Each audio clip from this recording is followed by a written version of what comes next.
세상 궁금한 10대 지피지기 챗GPT의 모든 것. 여러분은 인공지능과 함께 살아갈 첫 세대.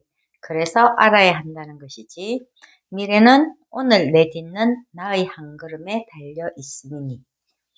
사용자 1억 명 돌파의 틱톡은 9달, 챗GPT는 2달.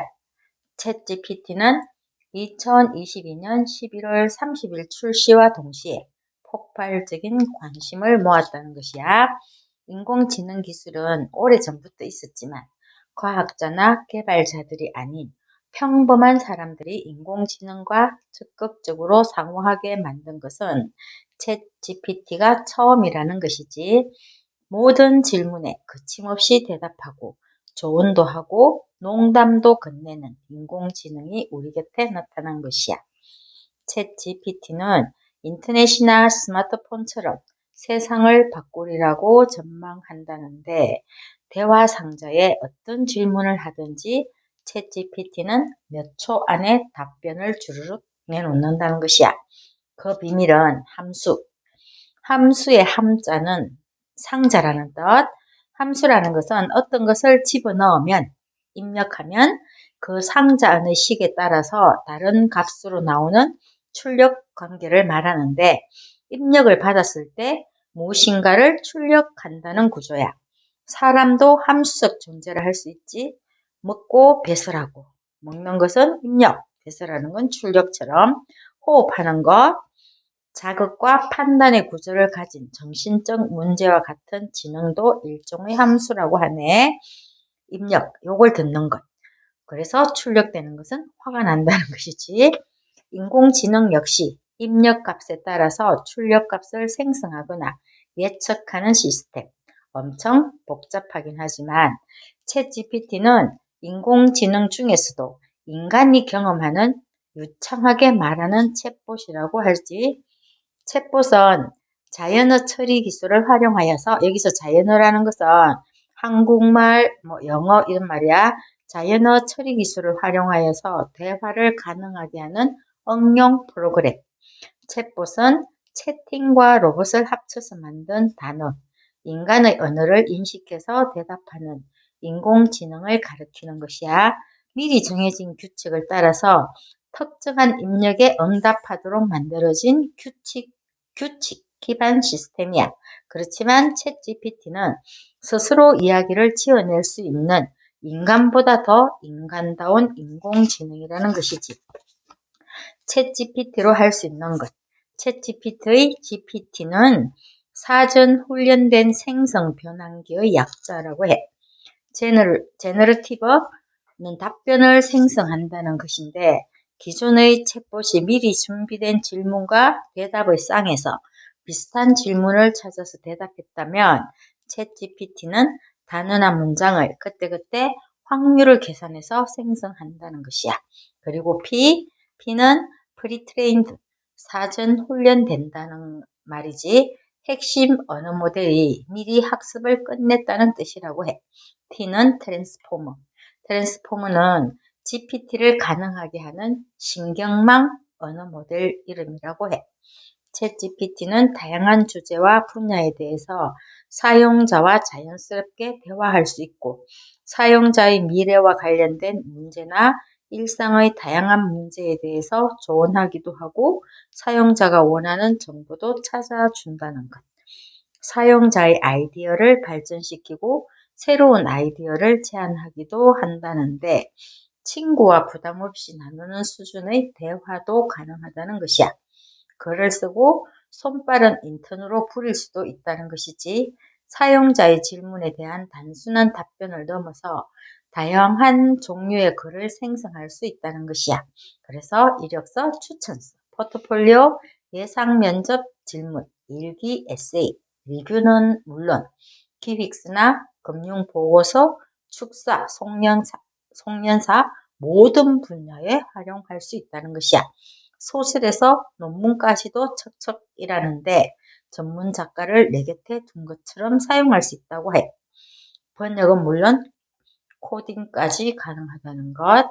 위험할 만큼 강력한 이미지와 영상을 창작할 수 있고, 창의성 측면에서 챗GPT가 인간을 대체하기 힘들 수는 있지만 챗GPT와 같은 생성형 인공지능을 잘 활용하는 사람이 그렇지 않은 사람을 대체할 것은 분명하다는 것이지. 그래서 챗GPT의 어두운 그림자가 있어. 많은 일자리가 소멸될 것이고 AI의 진짜 같은 거짓말이 생겨날 것이고 그래서 생각을 포기한 인간도 생긴다는 것이야. 저작권과 개인정보 침해 그리고 혐오, 가짜뉴스, 범죄, 민주주의 훼손. 예를 들면 챗GPT에게 소고기 식혜에 대해서 질문했더니 재료로 쌀, 물, 소고기, 당근, 설탕, 마카로니, 메가스타를 이야기했다는 것이야. 소고기 식혜라는 존재하지도 않는 음식에 대해서 아주 천연덕스러운 거짓말을 할 수 있다는 것이지. 챗GPT는 모른다고 말하지 않는다는 것이야. 거짓말이나 다름없는 이야기라도 확률로 계산해서 답을 한다는 것이야. 물론 감정도 없는데 일부러 거짓말을 하는 것은 아니라는 것. 단지 틀린 이야기를 지어냈을 뿐이라는 것이야. 챗GPT의 목적은 진실과 목적을 찾아주는 게 아니고 이용자가 제공한 맥락과 학습 데이터에 있는 통계적 패턴을 가장 그럴듯한 텍스트를 생성하는 것이기 때문에 확률적 앵무새와 같다는 것이야. 확신에 찬 말투이지만 사실이라는 보장은 없다는 것이지. 챗GPT가 똘똘한 조수인 것은 분명하지만 완벽한 조수는 아니라는 것이야. 그래서 인공지능 사고의 한계점이 있다는 어, 예를 들었는데 모든 사람은 죽는다. 소크라테스는 사람이다. 따라서 소크라테스는 죽는다를 약간 비틀면 모든 사람은 죽는다. 소크라테스는 죽었다. 그렇다면 소크라테스는 사람인가? 라고 챗GPT에게 물으면 사람이라고 대답한다는 것이야.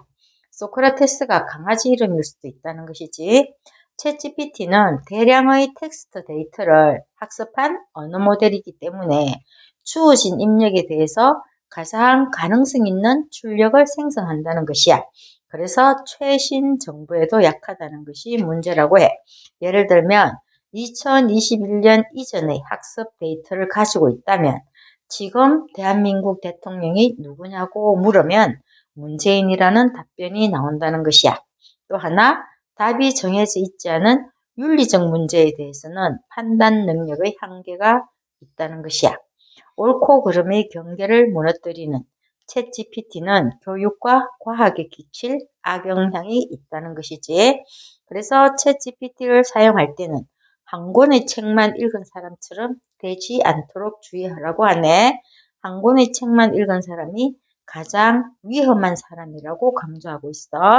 빅데이터는 인공지능 입장에서는 일종의 경험이라고 할 수 있고 경험의 세계가 커질수록 인공지능은 더 똑똑해지지만 문제는 무분별한 자료 수집은 재앙이 될 수도 있다는 것이야. 챗GPT의 악용 가능성은 편향성, 가짜 정보, 범죄 가능성 다양하게 많은데 사기꾼이 누군가를 속이려고 하면 오랜 시간과 노력을 들여야 하지만 챗GPT는 이런 비용이 0에 가깝다는 것이야. 고성능 거짓말 제조기가 될 수 있다는 것이지. 챗GPT와 춤을 인공지능 시대를 살아가야 할 우리는 무엇을 준비해야 할까 묻고 있네. 망원경 덕분에 더 멀리 볼 수 있고 포크레인 덕택에 더 많은 일을 할 수 있는 것처럼 인공지능은 인간을 보조해서 더 빠르고 정확한 판단과 실행을 돕는다는 것이야. 미래 사회에서 인공지능과 함께 일하는 능력은 매우 중요한 역량 중 하나가 될 것이기에 인공지능과 잘 협력하는 사람이 성공하리라는 것. 알파고보다도 훨씬 바둑을 잘 두는 인공지능이 나왔지만 프로 바둑 기사가 사라지지는 않았고 이제 바둑 기사들은 인공지능을 이용해서 훈련한다는 것이야.